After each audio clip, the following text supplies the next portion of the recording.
dear brothers and sisters. Before we partake of the word from Scripture, I wanted to say that today, March 19, is the liturgical feast of Saint Joseph, the husband of Mary and protector of the Catholic Church, the Universal Church.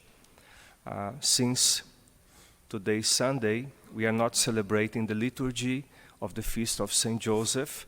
In the United States, it will be celebrated tomorrow. However, I would urge you to know more about Saint Joseph.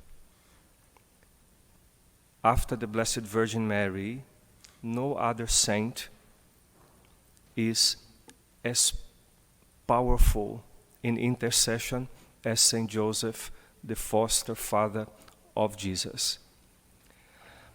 When God sent his Son to the world, he could have sent 1,000 legion of angels to protect Jesus and the Blessed Virgin Mary. Instead, he chose Saint Joseph to protect Jesus.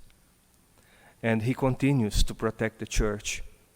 And I could go on and I could tell you personal stories of miracles that happened to me, to my family, and to parishioners through the intercession of Saint Joseph. So please do pray through his intercession.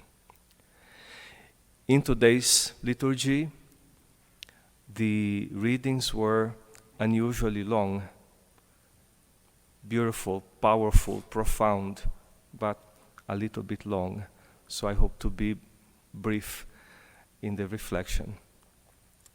The liturgy calls us to see with the eyes of God, to allow Jesus to open our eyes so that we may see in a different way. All through the Lenten season, we can see people who met with Jesus, like the woman who met with Jesus last Sunday, the meeting at the well, and Jesus changed her life. Today, a blind man met with Jesus, and his life was changed forever. Jesus opened his eyes in a miraculous way, but also Jesus, he's teaching us the power of seeing again. And I'd like to call your attention to the similarity between this miracle of Jesus and our baptism. When we are baptized, we are born in original sin, and then we are brought to Jesus, and in the baptismal font, our eyes are opened. And we begin to see, and our lives do not become any easier. No? When we become committed as Christians, as Catholics, our lives do not become easier. Sometimes they become more difficult. Like the life of this person, this blind man. After he met with Jesus, he was persecuted. His friends, people who knew him, they doubted his identity. The scribes and Pharisees persecuted him, and eventually he was sent out of the synagogue. The same thing can happen to us. However, the joy is in knowing Jesus.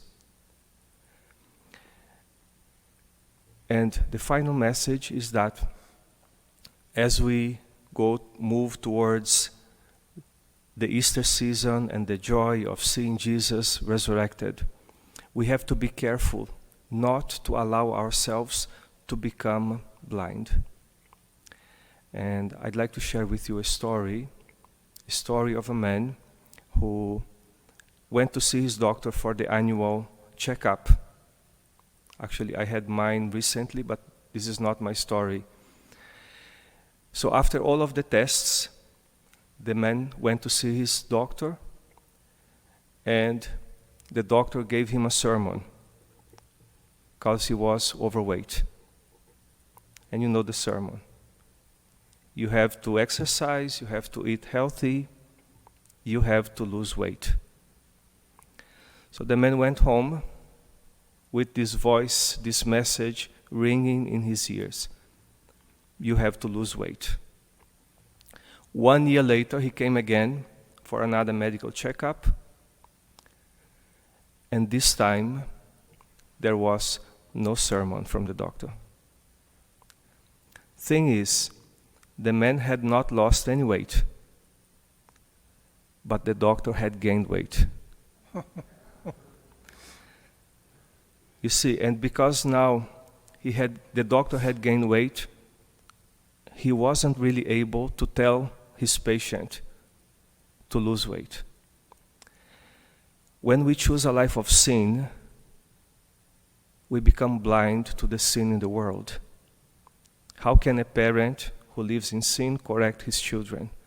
How can a priest who lives in sin instruct his assembly? We must not allow ourselves to become blind.